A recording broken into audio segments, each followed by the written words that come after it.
Detective Superintendent Darren Fielke, Officer in charge of Major Crime Investigation Branch. Today we're here to appeal for information in relation to the murder of Rosemary Brown and the disappearance and suspected murder of her daughter Melissa Trussell. Rosemary and Melissa were last seen alive at about 2:30 a.m.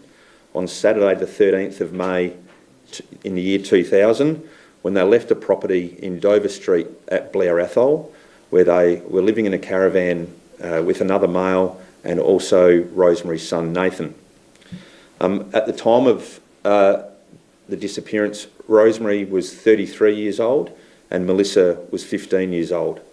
People knew Rosemary as Rose, and Melissa, although she had a different surname on her birth, was also known as Melissa Brown.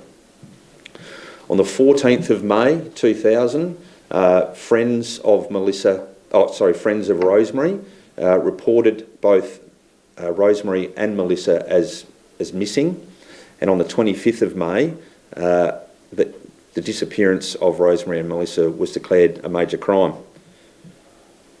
Today, the 2nd of July, marks 25 years since the body of Rosemary Brown was found in mangroves at Garden Island. Despite extensive searches and investigation over the years, the body of Melissa, her 15-year-old daughter, has not been located. No one has been charged for any offences in relation to the disappearance of either Rosemary or Melissa at this time. As you can imagine, that's 25 years of ongoing pain and suffering for the family, not knowing what has happened to Rosemary and to Melissa, and also not allowing the family the ability to lay Melissa to rest. This case is particularly disturbing in that we have found the body of a murdered mother, and we have a 15-year-old girl who remains missing and we suspect has been murdered. I have no doubt at all that there are people out there that know what happened to Melissa and Rosemary and have information that may assist the investigation into their disappearance and murder. Today, because of the anniversary of the finding of Rosemary's body, we are appealing to members of the public or to any people who have information about this murder and disappearance to please contact police. You can call Crime Stoppers, 1800 333 000. You can remain anonymous. Your information will be acted on. As part of this appeal today, you'll be provided a link to a video that has been made with some interviews with Melissa's father Barry and Rosemary's father Barry and Rosemary's sister Kayla. You'll find that those interviews are particularly powerful, and you can almost feel the grief that they have, that they haven't been able to get answers to this absolute horrific event, and also to find the body of Melissa. You said that no one's been arrested, but do you have any suspects or people that you're looking into, persons of interest? Look, over the years, we've identified a number of persons of interest. There has been investigations conducted on those people. We haven't yet gained enough evidence or had enough information to lay any charges. It is fair to say that over the years we have looked at people, yes. Is there any chance at all that Melissa could be alive? I very much doubt it. Not after 25 years. Everything points to the fact that she's not alive. I'd love to say that she is, but the reality is that it's highly unlikely that she is. It's not a choice of hers to have gone missing. You believe that she's been murdered as well? Yeah, absolutely. It's rare that a mother and a 15-year-old girl, mother found murdered, 15-year-old girl disappeared. That's not a common occurrence. We don't believe, although it's not discounted, that it's a stranger. We think it's likely that people that are known to both Rosemary and Melissa. So to answer your question, we don't think Melissa's alive. Are there any other avenues you have, like any breakthroughs in DNA that might help in this investigation, or are you still just looking for witnesses or people that might know something? Yeah, look, with cold case investigations, and we know that over the years there's been a lot of advancement, particularly in DNA testing and scientific ability for us to gather evidence. We're reviewing all of our exhibits that have been seized in relation to this particular matter.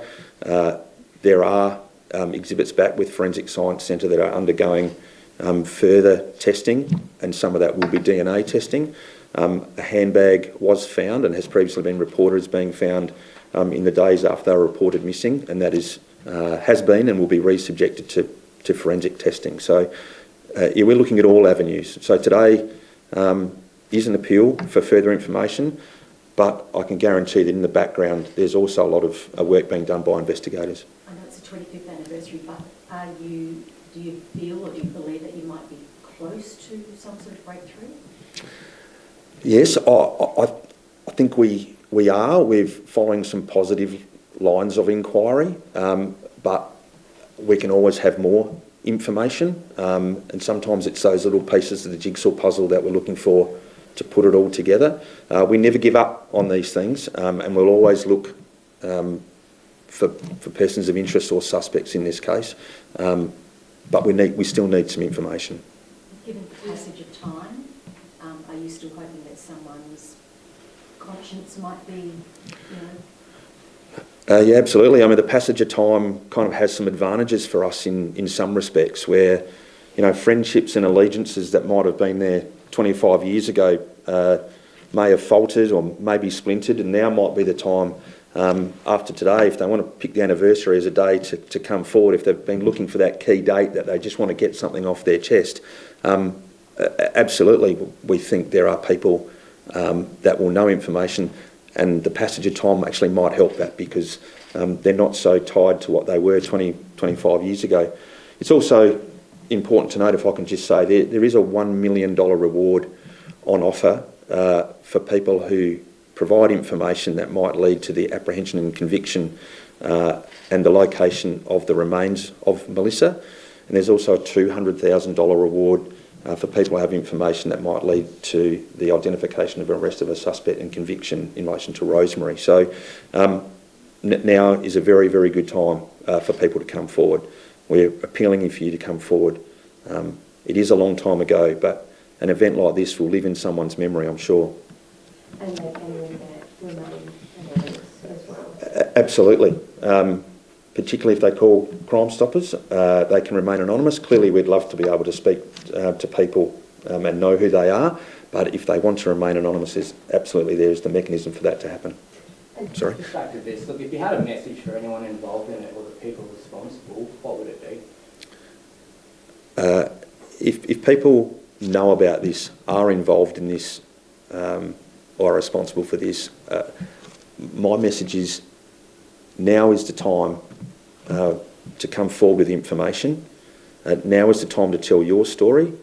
Now is the time to help put the family's grief and pain at rest. I appeal to your conscience. I appeal to your moral fibre to come forward and tell us, because after 25 years, it's time that we're able to give some comfort to the family. So please come forward. We will listen and we'll take all your information.